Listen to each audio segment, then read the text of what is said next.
రాష్ట్రాలలో డిఎస్సి మరియు టెట్కు ప్రిపేర్ అవుతున్న ఎగ్జిటి స్కూల్ అసిస్టెంట్ అస్పిరేటర్స్ అందరికీ కూడా మా జేఎం ఆన్లైన్ యాప్ యొక్క శుభాకాంక్షలు తెలియజేస్తున్నాము.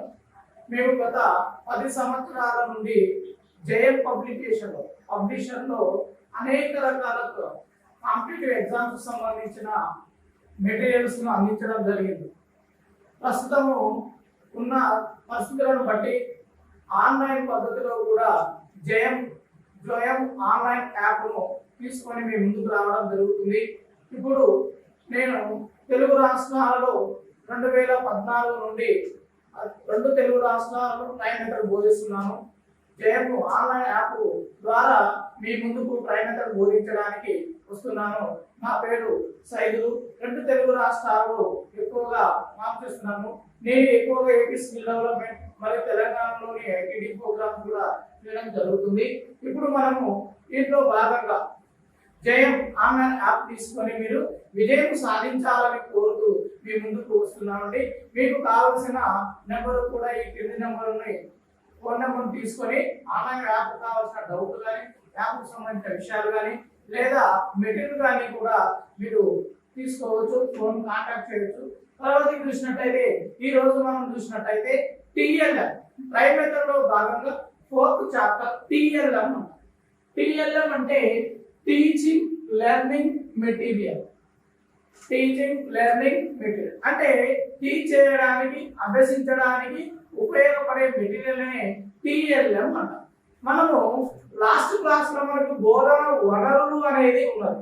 బోధన వనరులు అంటే బోధనను ఉపయోగించి అంటే అక్కడ ఉపాధ్యాయుడు తయారు చేయడు, ఉపాధ్యాయుడు ప్రమేయం ఉండదు. అవి సమాజంలో కానీ ఇతరులు తయారు చేసే ఉపయోగిస్తారు. కానీ ఇక్కడ మాత్రము ఉపాధ్యాయుడు స్వతహాగా తయారు చేసి బోధనలో ఉపయోగిస్తారు. కాబట్టి ఇది టిఎల్ఎం అంటాం. ఉపాధ్యాయుడు స్వతహాగా తయారు చేస్తాడు. ఉపాధ్యాయుడు స్వతహాగా తయారు చేస్తాడు.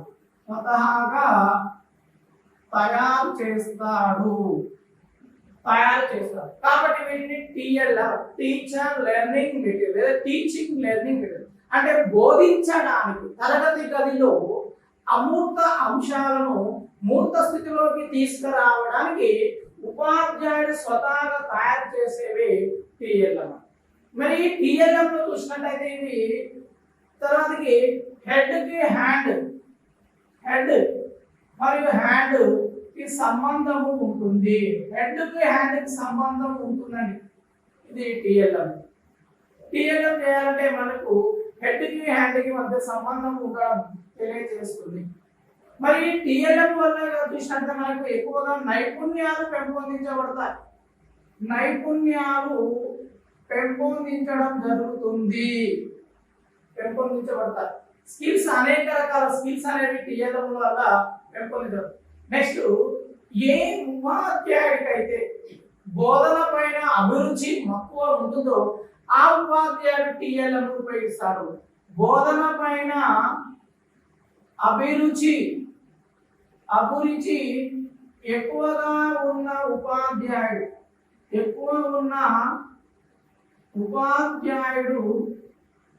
ఉపాధ్యాయుడు టిఎల్ఎం ను ఉపయోగించడం జరుగుతుంది. అంటే ఏ ఉపాధ్యాయుడు అయితే టిఎల్ఎం ను ఉపయోగించి బోధిస్తాడో అతనికి బోధన పైన అభిరుచి మక్కువ ఉన్నట్టుగా చెప్పవచ్చు. అతనికి అనేక రకాల నైపుణ్యాలు ప్రావీణ్యం కలిగి ఉన్నట్టుగా మనము తెలియజేస్తుంది. మరి ఈ టిఎల్ఎం అనేవి నో కాస్ట్ లో కాస్ట్ అనే సూత్రంకు అనుగుణంగా ఉంటాయి. సూత్రంకు అనుగుణంగా ఉంటాయి. ఇది మనకు సాధారణంగా అంటే ఉపాధ్యాయుడు ఇక్కడ బోధన ఉపకరణాలు తయారు చేయాలంటే అసలు నో కాస్ట్ ఎలాంటి ఖర్చు లేకుండా బోధన ఉపకరణాలను తయారు చేయవచ్చు. లేదా ఒకవేళ కొద్ది మొత్తంలో ఖర్చు చేయడానికి ఉపయోగపడతాయి టిఎల్ఎం. మరి నో కాస్ట్ తయారు చేయడానికి SSCA సర్వశిక్ష అభియాన్ అనేది ఉపాధ్యాయులకు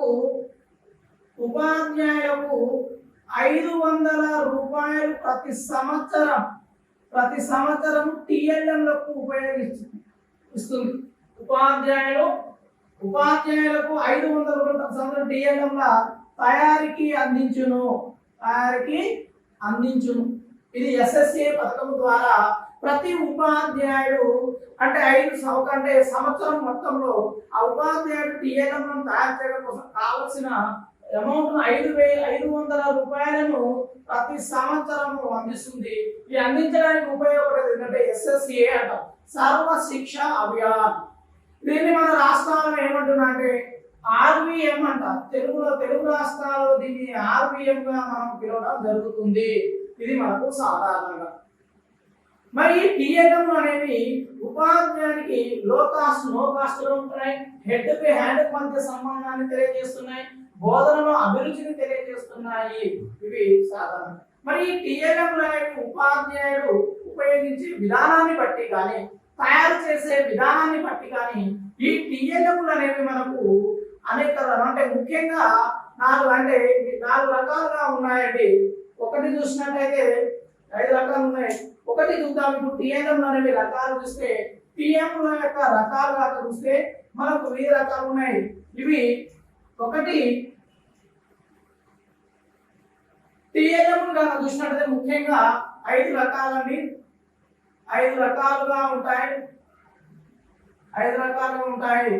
ఒకటి కనుక చూసినట్టయితే ముద్రితాలు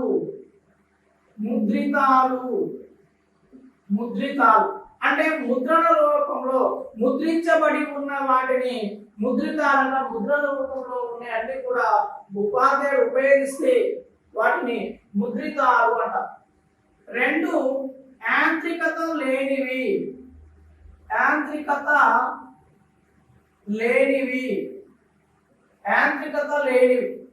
అంటే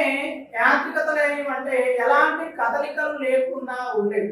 సింపుల్ గా మనం గుర్తుంచుకోవాలి. యాంత్రికత లేనివి అంటే ఏంటంటే ఒకే రకమైన ముడి పదార్థాల చేత తయారయ్యేవి. అంటే వాటి యొక్క నిర్మాణము ఒకే రకమైన పదార్థం చేత తయారయ్యి ఎలాంటి కదలికలు ఉండవు.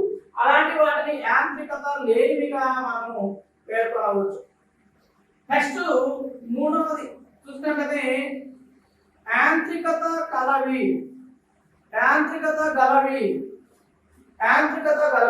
అంటే కదలికలు చూపించేవి, పని చేసేవి అంటే పని చేస్తూ ఉండేవి యాంత్రికత. యంత్రాలను ఇప్పుడు బైక్ ఉంది, బైక్ పెట్రోల్ వస్తే కదులుతూ ఉంటుంది, రన్నింగ్ అవుతుంది. ఇది బెంచ్ ఉంది, బోట్ ఉంది, అలాంటి ఎలాంటి వచ్చినది కదలిక ఉండదు. కాబట్టి కదలికలు లేనివన్నీ కూడా యాంత్రికత లేనివి అంటాము. యాంత్రికత కదలికలు ఉంటే యాంత్రికత కలవి అంటాం. అంటే ఇవి అనేక పదార్థాల చేత తయారై వివిధ రకాల పదార్థాల చేత తయారై కదలికలు చూపిస్తే యాంత్రికత కలవి అంటాం. ఫర్ ఎగ్జాంపుల్ ఇప్పుడు బైక్ చూద్దాం. బైక్ చూసినట్టయితే బైక్ ఏంటి? రబ్బరు, ప్లాస్టిక్, ఇనుము తయారవుతుంది. రబ్బరు మరియు ప్లాస్టిక్, ఇనుముతోటి ఇంధనాలతోటి తయారై కదలిక చూపుతుంది. కాబట్టి అనేక ముడి పదార్థాలు ఉపయోగపడ్డాయి మరియు కదలికలు చూపిస్తున్నాయి. కాబట్టి వీటిని యాంత్రికత కలవిగా మనం చెప్పవచ్చు. నెక్స్ట్ 4వది ప్రక్షేపక సాధనాలు.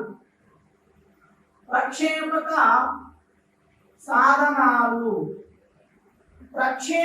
సాధనాలు అంటే ప్రొజెక్టర్స్. అంటే ఏదైనా ఒక విషయాన్ని ప్రొజెక్ట్ చేయడం అంటే ప్రదర్శింప చేయడము, ఇవన్నీ కూడా ప్రక్షేపక సాధనం. అంటే సీడీలు కావచ్చు, టీవీ కావచ్చు, సినిమాలు కావచ్చు, ఫిలిమ్స్ కావచ్చు, ఇవన్నీ కూడా ప్రక్షేపక సాధనాలుగా మనము చూడవచ్చు. అంటే ఇవి తెర పైన, పట్టకం పైన ప్రొజెక్ట్ చేయబడతాయి. ప్రదర్శితాలు అంటాం. ప్రదర్శింపజేసేవి, ప్రదర్శనలు చేసేవి, ప్రదర్శింపజేసేవి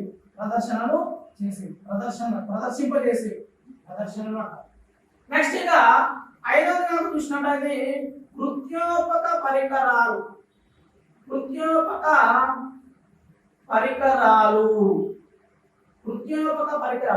ఇవి నిత్యం పనిచేస్తూ ఉన్నట్లయితే వాటిని కృత్యోపక పరికరాలు అంటారు. నిత్యం ఎల్లప్పుడూ పనిచేసుకుంటూ పోతూ ఉంటాయి.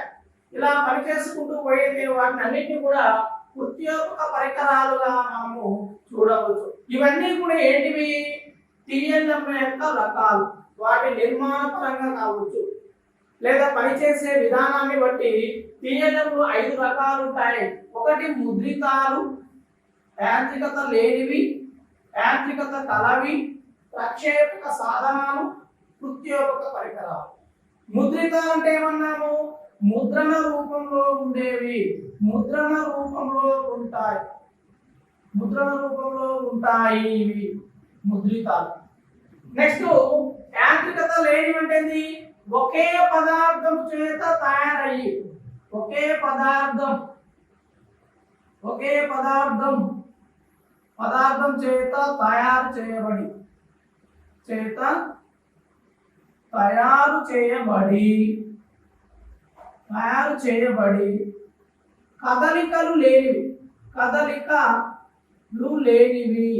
కదలికలు లేనివి.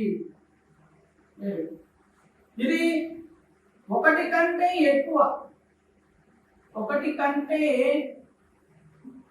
ఎక్కువ పదార్థాల చేత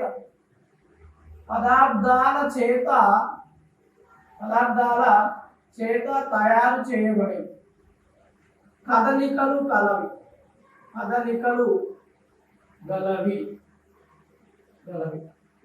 కదలికలు గలవి, యాంత్రికత గలవిగా మనకు చెప్పవచ్చు. ఇవి మనకు సాధారణంగా. నెక్స్ట్ గా ప్రక్షేపక సాధనాలు అంటే ప్రదర్శింపబడేవి, తెరపైన ప్రదర్శనలు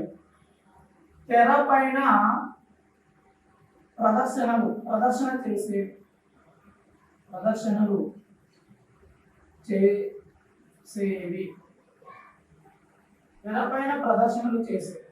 ఇవి ప్రక్షేపక సాధనాలుగా మనం చెప్పవచ్చు. నెక్స్ట్ కృత్యోపక పరికరాలు అంటే నిరంతరం పనిచేసేవి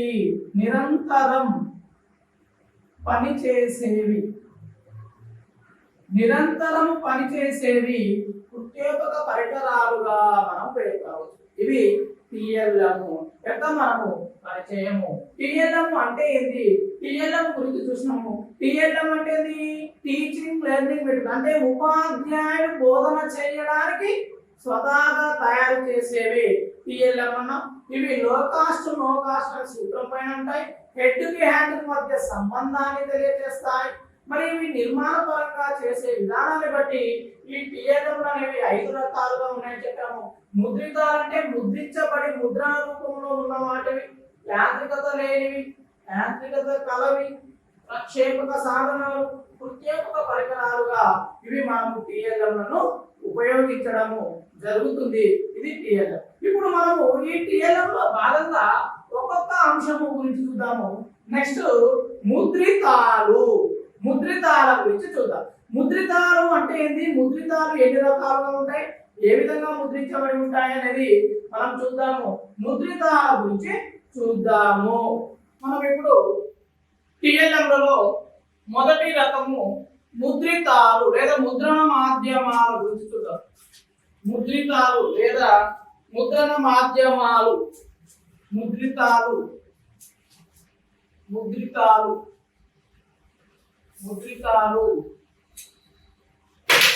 లేదా ముద్రణ మాధ్యమాలు. ముద్రణ మాధ్యమాల గురించి చూద్దాం. ఇది మనకు ముద్రితాలను మొట్టమొదటిది. మరి చూడండి, ముద్రితాలు అనేవి కాక చూసినట్లయితే ముద్రణ రూపంలో ముద్రించబడినవి, ముద్రించబడి ఉన్నవి అని అర్థం. ముద్రించబడి ఉన్నవి బోధనలో ఉపయోగిస్తే వాటిని మనము ముద్రితాలుగా పేర్కొనడం జరుగుతుంది. మరి ముద్రణ అనే కాక చూసినట్లయితే క్రీస్తు పూర్వం 868వ సంవత్సరంలో ముద్రణ ప్రారంభమైంది. ప్రారంభం అయింది. ఇది ముద్రణ అనేది ఎప్పుడంటే క్రీస్తు పూర్వం 868వ సంవత్సరంలో ముద్రణ ప్రారంభమైందండి. మరి ఎక్కడంటే చైనా దేశంలో ప్రారంభం కావడం జరిగింది. చైనా దేశంలో మొట్టమొదటిసారిగా ముద్రణ అనేది ప్రారంభించడం జరిగింది. ముద్రణ యంత్రాన్ని కనుగొన్నది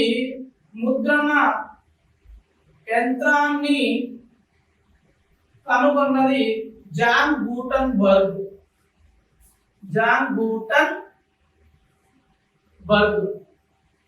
జాన్ గూటన్బర్గ్ అనే శాస్త్రవేత్త ముద్రణ యంత్రాన్ని కనుగొన్నారు. ముద్రణ ఏ దేశంలో ప్రారంభమైందంటే చైనాలో. ఏ సంవత్సరం అంటే 868వ సంవత్సరం, క్రీస్తు పూర్వం 860 సంవత్సరంలో ప్రారంభమైనది. మరి ముద్రణ వలన ఏమైందంటే చూడండి, జ్ఞాన వ్యాప్తి జరిగింది.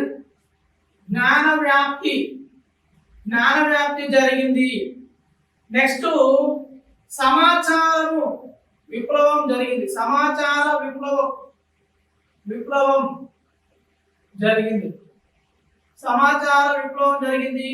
జ్ఞాన వ్యాప్తి జరిగింది ఈ ముద్రణ వలన. ఇది మనకు సాధారణంగా. మరి ముద్రణ గురించి కాక చూసినట్టయితే ఉపాధ్యాయుడు మరి వివిధ అంశాలలో ఉన్న వాటిని మరి బోధించడానికి ముద్రణ రూపంలో ఉన్న వాటిని తరగతి గదిలో ఉపయోగిస్తాడు. కాబట్టి అవి ఏంటివి? మరి ఉపాధ్యాయుడు బోధన చేయడానికి ఏమేమి ముద్రణ పరికరాలను, ఏమేమి ముద్రితాలను ఉపయోగిస్తాడో మనము చూద్దాము. మరి ముద్రణ అనేది కనుక చూస్తే మనకు ఇప్పుడు ఒక్కొక్క అంశం ఉంది. ముద్రణలో ఉపయోగపడే అంశాలను చూసినట్టయితే ఒకటి పాఠ్య పుస్తకం.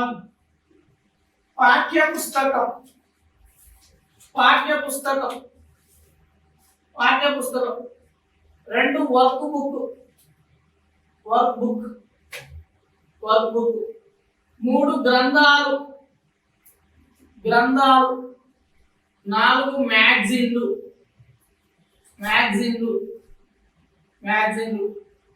5 లేఖలు. 6 ఒప్పంద పత్రాలు.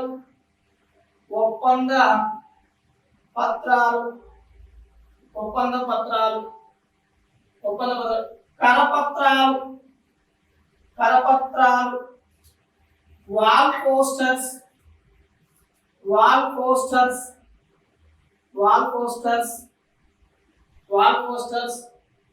నెక్స్ట్ బ్రౌచర్లు. నెక్స్ట్ చూసినట్టు అట్లాస్.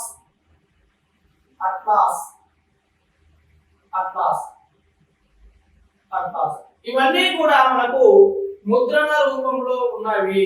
వీటిని ఉపాధ్యాయుడు బోధనలో ఉపయోగించి విద్యార్థులలో ఇది అభ్యసనం సులభం చేస్తాడు. మరి ఇప్పుడు ఒక్కొక్క అంశం గురించి చూద్దాము. ఈ ఒక్కొక్క అంశం గురించి కాక చూసినట్లయితే మనకి ఇప్పుడు ఫస్ట్ పాఠ్య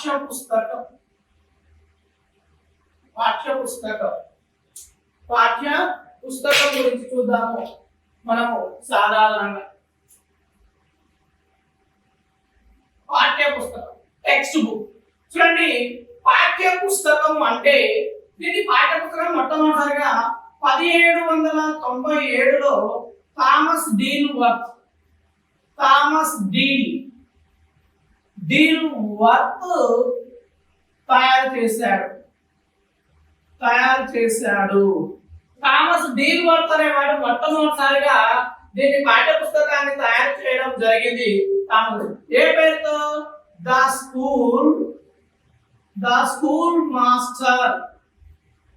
స్కూల్ మాస్టర్ అసిస్టెంట్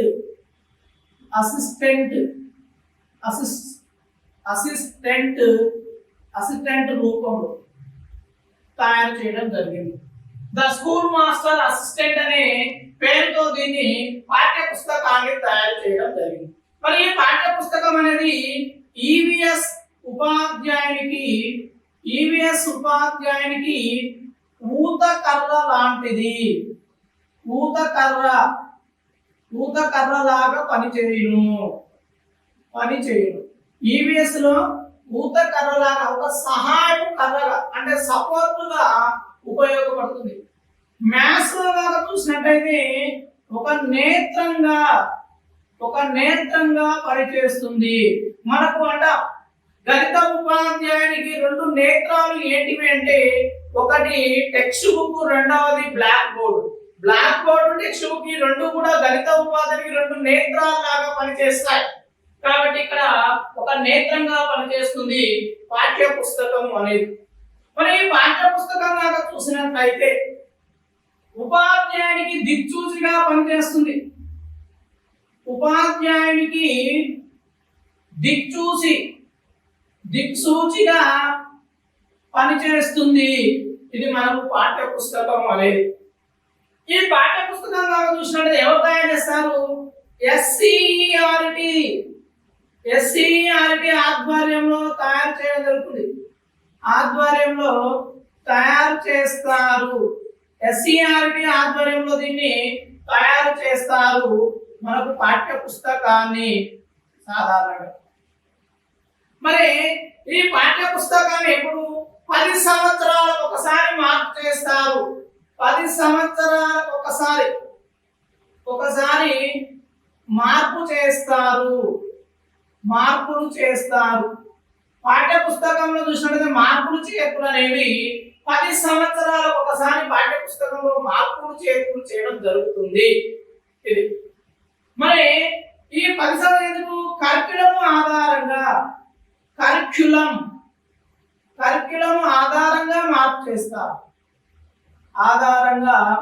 మార్పు చేస్తారు. అంటే విద్యా వ్యవస్థలో కరిక్యులం రాస్తారు. ఆ కరిక్యులం ఆధారంగా పాఠ్య పుస్తకాలను మార్పులు చేర్పులు చేయడం జరుగుతూ ఉంటుంది. ఇది మనకు పాఠ్య పుస్తకం అని. మరి ఈ పాఠ్య పుస్తకంలో చూసినట్లయితే విషయాలను సర్పిలా పద్ధతిలో అమర్స్తారు. సర్పిలా పద్ధతి లేదా ఏకకేంద్ర పద్ధతి అమర్స్తారు. ఇది పాఠ్య పుస్తకం అని. చూడండి, పాఠ్య పుస్తకము అంటే 1797లో థామస్ డీన్ వర్త్ అనేవాడు ద స్కూల్ మాస్టర్ అసిస్టెంట్ రూపంలో తయారు చేశాడు. EVS లో ఉపాధ్యాయునికి ఒక సహాయపు కర్రగా ఉపయోగపడుతుంది. అదే గణిత ఉపాధ్యాయుని కనుక చూసినట్లయితే ఒక నేత్రంగా పనిచేస్తుంది. ఉపాధ్యాయునికి దిక్సూచిగా పనిచేస్తుంది. SCERT ఆధ్వర్యంలో తయారు చేస్తారు పాఠ్య పుస్తకాలను. మరి 10 సంవత్సరాలకు ఒకసారి మార్పులు చేస్తారు. కరిక్యులం ఆధారంగా మార్పులు చేయడం జరుగుతుంది పాఠ్య పుస్తకం. ఇది మనకు పాఠ్య పుస్తకం. మరి పాఠ్య పుస్తకం యొక్క నిర్మాణం ఎలా ఉంటుంది, ఉత్తమమైన పాఠ్య పుస్తకం ఎలా ఉంటుంది, ఆ పాఠ్య పుస్తకం యొక్క మాపనాలు ఏంటివి అని తెలుసుకోవాలంటే మనకు మరి సపరేట్ ఒక టాపిక్ ఉంటుంది. పాఠ్య పుస్తకం అనే టాపిక్ ఉంటుంది. ఆ టాపిక్ లో మొత్తం క్షుణ్ణంగా తెలుద్దాం. ఇది ప్రస్తుతం TLM లో ముద్రణ మాధ్యమాల్లో కాబట్టి జస్ట్ ఇంట్రడక్షన్ గా మనము చూడడం జరుగుతుంది. మళ్ళీ పాఠ్య పుస్తకం వచ్చినప్పుడు బ్రీఫ్ గా చూద్దాము. ఇది మనకు పాఠ్య పుస్తకం. నెక్స్ట్ గా రెండవదిగా చూసినట్టయితే వర్క్ బుక్. రెండవ అంశంగా చూస్తే వర్క్ బుక్.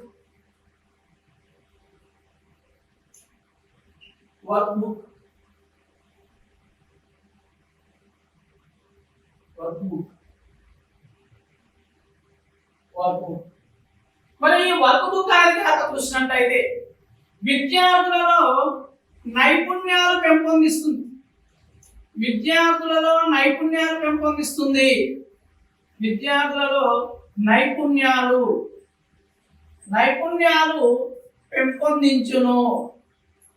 పెంపొందించును. ఇవి వర్క్ బుక్. విద్యార్థుల్లో నైపుణ్యాలు పెంపొందిస్తుంది వర్క్ బుక్ అని. మరి అభ్యసనాన్ని పెంపొందిస్తుంది. విద్యార్థులు ఇంకా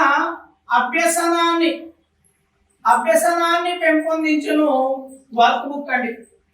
ఇది మరి విద్యార్థి పాఠ్య పుస్తకానికి అభ్యసించిన అంశాలకు అనుబంధంగా పనిచేస్తుంది. అనుబంధంగా పాఠ్య పుస్తకానికి అనుబంధంగా పనిచేస్తుంది. ఇది మనకు సాధారణంగా వర్క్ బుక్. అంటే నైపుణ్యాలు పెంపొందించడానికి ఉపయోగపడే ముద్రణ మాధ్యమం ఏది అన్నప్పుడు వర్క్ బుక్ అని. విద్యార్థుల అభ్యసన వేగాన్ని పెంపొందించే ముద్రణ మాధ్యమం ఏదంటే వర్క్ బుక్. పాఠ్య పుస్తకానికి అనుబంధంగా ఉన్నది ఏంటిది అంటే వర్క్ బుక్. ఇలా మనకు క్వశ్చన్స్ అడగడం జరుగుతూ ఉంటుంది. ఇది వర్క్ బుక్ అండి. నెక్స్ట్ ఇక మూడవదిగా చూసినట్టయితే గ్రంథాలు. మూడవది గ్రంథాలు. గ్రంథాలు కాక ఇప్పుడు మనము గ్రంథాల గురించి చూద్దాం. గ్రంథాల గురించి చూసినట్లయితే గ్రంథాలు అనేవి ఏం చేస్తుంటాయంటే చూడండి, మనకు భవిష్యత్తు తరాలకు ఒక మార్గాన్ని లేదా దిశను సూచించేవి గ్రంథాలు. భవిష్యత్తు తరాలకు మార్గం లేదా దిశను సూచిస్తాయి. ఇవన్నీ కూడా గ్రంథాలే అన్నమాట. అంటే ఇవి ఒక భవిష్యత్తు, ఒక మతానికి కావచ్చు, ఒక ప్రాంతానికి కావచ్చు, ఒక జాతికి కావచ్చు, ఒక విధానానికి కావచ్చు, ఇవి గ్రంథాలు ఉపయోగపడతాయి. ఫర్ ఎగ్జాంపుల్ గా చూసినట్లయితే భారత రాజ్యాంగం ఒక గ్రంథం. ఇది ఏం చేస్తుంది? భారతదేశంలో పరిపాలన తెలుస్తుంది. భారతదేశంలో పరిపాలన తెలియజేస్తుంది. భారతదేశంలో పరిపాలన తెలియచేయను. అంటే భారత రాజ్యాంగం కాక చదివితే ఇండియన్ కాన్స్టిట్యూషన్ అంటే భారతదేశంలో ప్రజాస్వామ్యం ఎలా ఉంది, పరిపాలన విధానం ఎలా ఉంది అనేది తెలియజేస్తూ భవిష్యత్తు తరాలకు దిశను సూచించింది. నెక్స్ట్ రెండవదిగా చూసినట్టయితే ఇండియన్ పీనల్ కోడ్.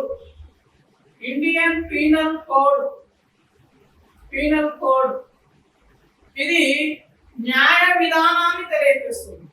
భారతదేశంలో ఇండియన్ పీనల్ కోడ్ ఉంది. దీంట్లో చూసినట్లయితే న్యాయ సమీక్ష, న్యాయ వ్యవస్థకు సంబంధించిన దిశను తెలియజేస్తుంది. న్యాయ వ్యవస్థను తెలియజేస్తుంది. నెక్స్ట్ ఖురాన్ చూసినట్టయితే ముస్లిం జీవన విధానాన్ని తెలియజేస్తుంది. జీవన విధానాన్ని తెలియచేయును. భగవద్గీత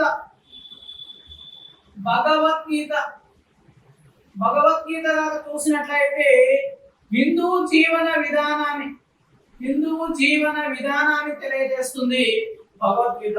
అదే విధంగా బైబుల్ క్రైస్తవ జీవన విధానాన్ని తెలియజేస్తుంది. ఇలా భవిష్యత్తు తరాలకు ఒక దిక్చూసి ఒక నమూనాగా ఉపయోగపడేదే గ్రంథాలుగా మనము చెప్పవచ్చు. ఇవి గ్రంథాలు. ఇవి అన్ని కూడా భారత రాజ్యాంగం కావచ్చు, ఇండియన్ పీనల్ కోడ్ కావచ్చు, రామాయణం, భగవద్గీత, వేదాలు, ఉపనిషత్తులు ఇవన్నీ కూడా మనకు గ్రంథాలుగా ఉంటాయి. నెక్స్ట్ గా నాలుగోగా చూసినట్లయితే మ్యాగజైన్స్. మరి ఈ మ్యాగజైన్ అనేది చూసినట్టు ఇవి ఏం చేస్తుంటాయంటే మ్యాగజైన్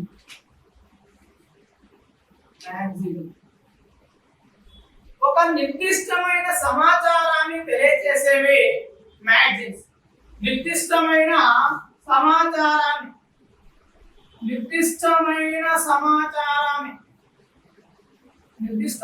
సమాచారం తెలియజేస్తుంటాయి. ఉదాహరణకి సైన్స్ టుడే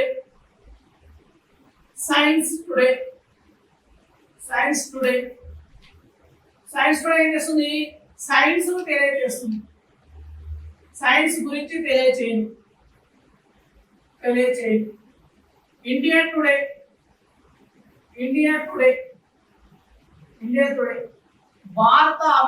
భారతదేశ అభివృద్ధి తెలియచేయండి. అదే విధంగా చెప్పుముఖి బాల గ్రంథాలు, బాలల గ్రంథాలు, బాలల గ్రంథాలు. నెక్స్ట్ బాలల గ్రంథాలు చూసిన చెప్పుకి. నెక్స్ట్ చందమామ కథలు, చందమామ కథలు, చందమామ కథలు. ఇవన్నీ కూడా మనకు ఏంటివి మ్యాగజైన్లుగా మనము చెప్పవచ్చు. ఇవి మనకు నెక్స్ట్ గా లేఖలు, లేఖలు అంటే లెటర్స్. ఐదవగా చూసినట్లయితే లేఖలు, లేఖలు, లెటర్స్. లేఖలు అంటే ఒక వ్యక్తి యొక్క తన మనోభావాలను స్వంత చేతి రాతతో ఇతరులకు తెలియజేసేవి. తన అంతర్గతంగా ఉన్న భావాలను తన స్వంత చేతి రాతతో ఇతరులకు తెలియజేసేవే లేఖలు. అంటే వ్యక్తి తన మనోభావాలను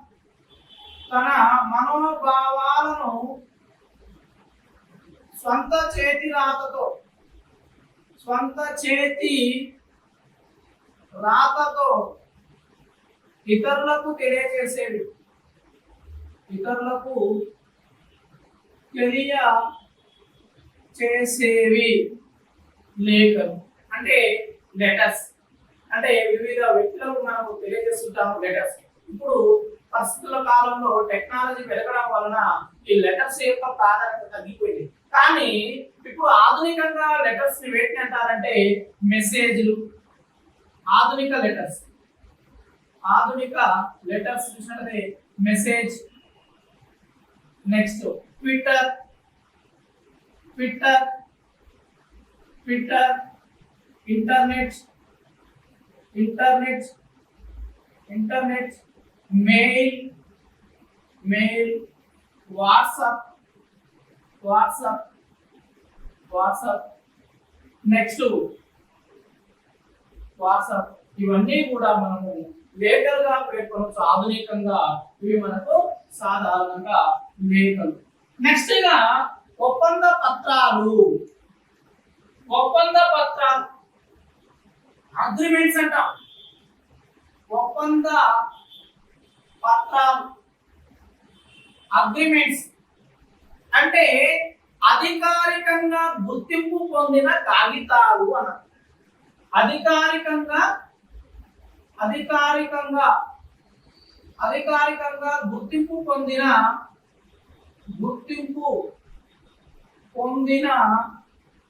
కాగితాలు, కాగితాలు పేపర్స్ అంటే ప్రభుత్వం చేత గుర్తింపు పొందిన కాగితాలు అన్నమాట. వీటికి వాల్యూ ఉంటుంది. ఫర్ ఎగ్జాంపుల్ చూసినట్టయితే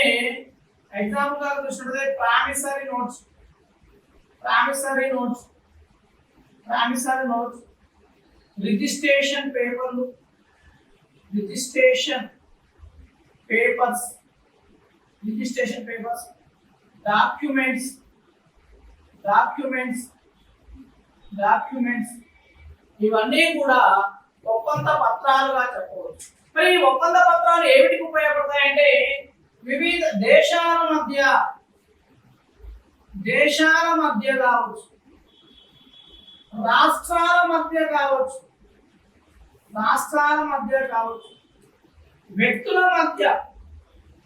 వ్యక్తుల మధ్య ఈ ఒప్పంద పత్రాలు ఉపయోగిస్తారు. అంటే వివిధ దేశాలు ఒప్పందాలు చేసుకున్నప్పుడు కానీ, రాష్ట్రాలు ఒప్పందాలు చేసుకున్నప్పుడు కానీ, ఒక వ్యక్తికి మరొక వ్యక్తికి ఒప్పందం చేసుకున్నప్పుడు ఈ అధికారిక పత్రాల పైన సమాచారం చేసేవి అన్ని కూడా ఒప్పంద పత్రాలుగా మనము పేర్కొనవచ్చు. ఇవి అగ్రిమెంట్స్ గా మనం చూడవచ్చు. ఇవన్నీ కూడా మనం ఏం చేస్తున్నాం ఒప్పంద పత్రాలుగా చూడొస్తున్నాం. ఇక నెక్స్ట్ టాపిక్ చూసినట్లయితే కరపత్రాలు అంటారు. కరపత్రాలు అంటే పాంప్లెట్స్. ఏడవది చూసినట్లయితే కరపత్రాలు, కరపత్రాలు, కరపత్రాలు, పాంప్లెట్స్, పాంప్లెట్స్, పాంప్లెట్స్. వీటిని హ్యాండ్ అవుట్స్ అంటారు, హ్యాండ్ అవుట్స్ అని కూడా అంటారు. ఇవి కరపత్రాలు. మరి కరపత్రాలు అంటే ఏంటి అంటే ఒక విషయాన్ని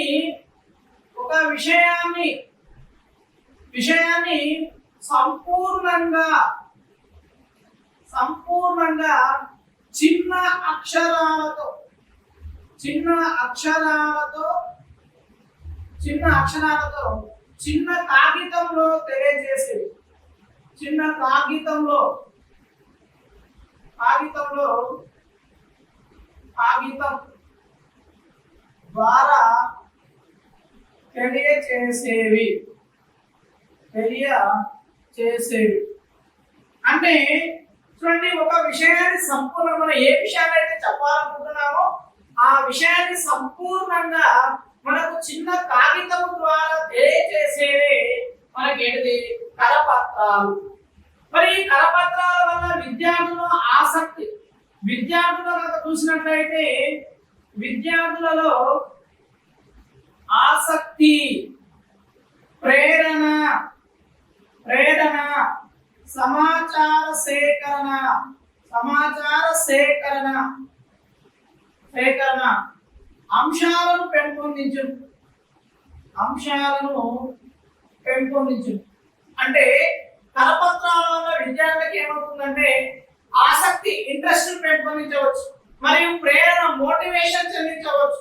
నెక్స్ట్ ఏమవుతుందంటే సమాచారాన్ని సేకరణ అంటే కలెక్టింగ్ ఆఫ్ ఇన్ఫర్మేషన్ అంటే సమాచారం యొక్క సేకరణ గురించి, సమాచారానికి సంబంధించిన సేకరణ జరుగుతూ ఉంటుంది. ఇవన్నీ కూడా కరపత్రాల ద్వారా మనం తెలియజేయవచ్చు.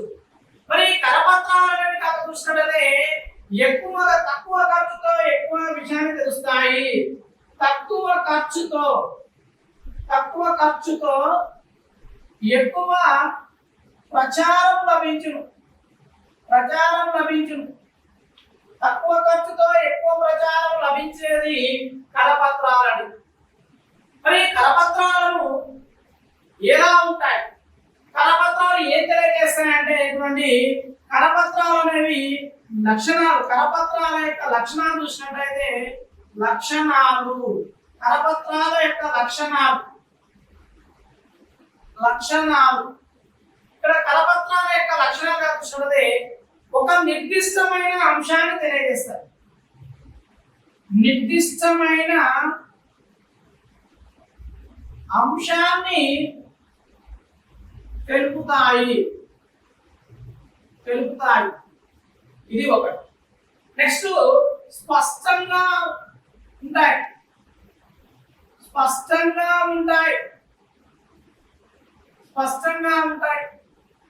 ఎన్నిసార్లు అయినా ఉపయోగించవచ్చు. ఎన్నిసార్లు అయినా ఉపయోగించవచ్చు. ఇవి కరపత్రాలు. నెక్స్ట్ మరి పంపిణీ ఎప్పుడు చేయాలి? పంపిణీ చేయాలంటే విషయానికి కొద్ది ముందు రోజులలో పంపిణీ చేయాలి. లేదా సమావేశం మధ్యలో కూడా చేయవచ్చు. లేదా సమావేశం అయిపోయిన సమావేశానికి కొద్ది ముందు రోజుల్లో కానీ, ఆ సమావేశము మధ్యలో కానీ, సమావేశము పూర్తి అయిన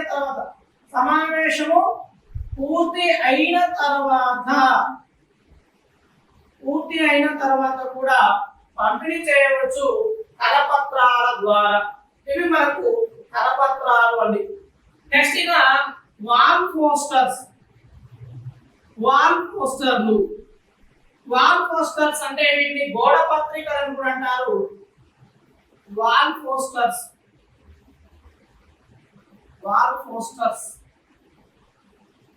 లేదా గోడ పత్రికలు.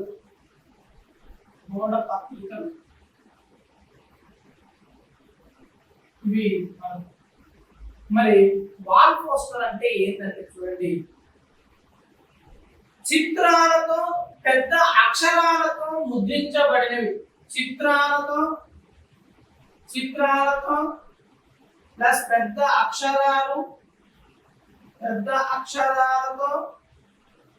అక్షరాలతో నిర్దిష్టమైన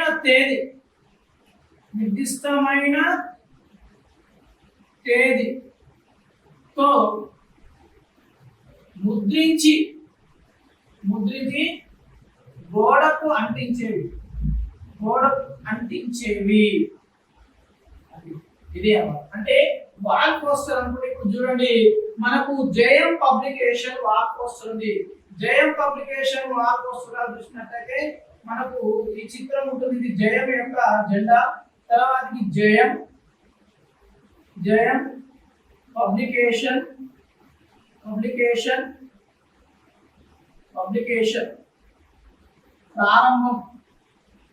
ప్రారంభం ఇది జూలై 1 ఒకటి. ఇట్లా చూడండి ఇక్కడ దాని యొక్క చిత్రం ఉంటుంది, జయం యొక్క జెండా ఉంటుంది, తర్వాతకి పేరు అక్షరాలు ఉంటాయి, తేదీ ఉంటుంది. ఇవన్నీ కూడా వాల్ పోస్టర్స్ అంటే ఎక్కువ ప్రచార మాధ్యమాలుగా ఉపయోగపడతాయి. చిత్రాలతో చిత్రం ఉంటుంది, అక్షరాలు పెద్దగా ఉంటాయి, తేదీ కూడా ఉంటుంది, నిర్దిష్టమైన తేదీ ఉంటుంది. ఇలా ఉంటే మనము వాల్ పోస్టర్స్ లా మనం పేర్కొనవచ్చు. మరి ఇక్కడ ఏమవుతుందంటే అత్యధిక ప్రచారం కలుగుతుంది, తక్కువ కాలంలో ఎక్కువ ప్రచారం కలుగుతుంది. తక్కువ కాలంలో ఎక్కువ ప్రచారం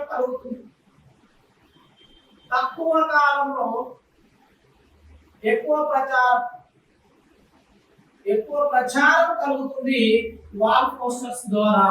అందరికీ కూడా తెలియజేస్తుంది, గోడ పత్రికలుగా ఇవి ఉపయోగపడతాయి. నెక్స్ట్ ఇక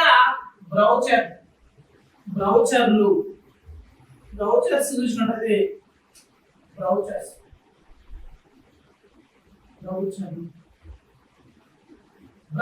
అంటే చూడండి అంటే ఏదైనా ఒక సంస్థ కావచ్చు, ఒక సంస్థ ప్రారంభం నుండి చివరి వరకు అందులో జరిగిన కార్యక్రమాలన్నిటినీ కూడా చిత్రాలతో తయారు చేయబడిన పుస్తకం. సంస్థ ప్రారంభం నుండి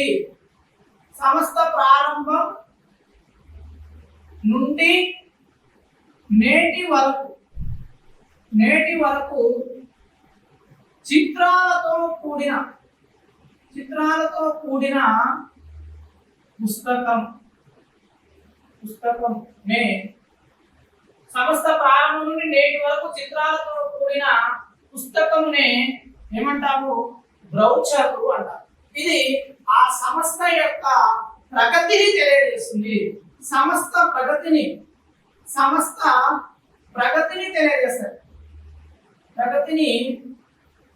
తెలియజేస్తాయి. ఏంటివి? బ్రౌచర్ అంటే బుక్కులు అన్నమాట. అందులో ఏమేమి ఉంటాయంటే ఎప్పుడు ఏం జరిగింది, అందులో చిత్రాలు, ఒక్కొక్కరికి సంబంధించిన ఫోటోలు కూడా ఉంటాయి. దీన్ని బ్రౌచర్ అంటారు. ఇవి మనకు సాధారణంగా. నెక్స్ట్ ఇక వీటితో కాకుండా మనకి ఏంటివి? అట్లాస్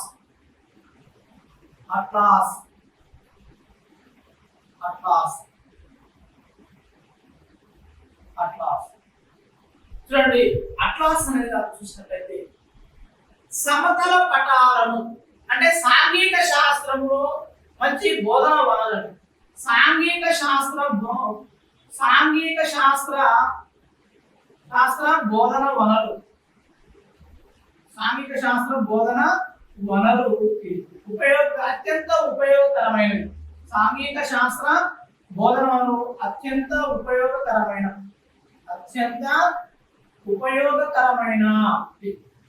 సమతల పటాలు అంటే పటాలను గుండ్రంగా చుడితే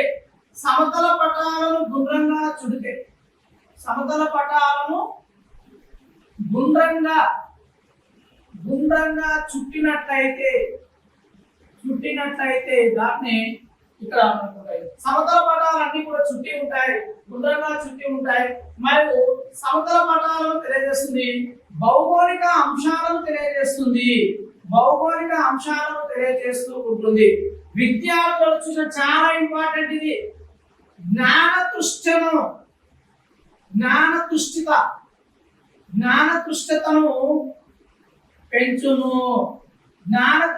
పెంచును. మరియు అట్లాస్ మరి ఎక్కువ విషయాన్ని సామాన్య ప్రజల ప్రజలకు కూడా అందుబాటులో ఉండేది. సామాన్య ప్రజలకు అందుబాటులో ఉండేది అట్లాస్. సామాన్య ప్రజలకు కూడా అందుబాటులో ఉండేది అత్యంత చౌకైన పుస్తకము ఇది. అతి తక్కువ ఖర్చుతో తయారు చేయబడిన పుస్తకము అట్లాస్. సాంఘిక శాస్త్రము బోధనకు ఉత్తమమైనది అట్లాస్. ప్రజలకు అందుబాటులో ఉంటుంది. విద్యార్థులలో జ్ఞాన పుస్తకము పెంపొందిస్తుంది. ఇవన్నీ కూడా ఏంటివి? ముద్రితాలు. చూడండి, ముద్రితాలు అనగానే మనము ఇక్కడ చూసుకోవాలి ఎప్పుడు స్టార్ట్ అయింది, ఏ సంగతి. ఉపాధ్యాయుడు ఉపయోగపడేవేటివి?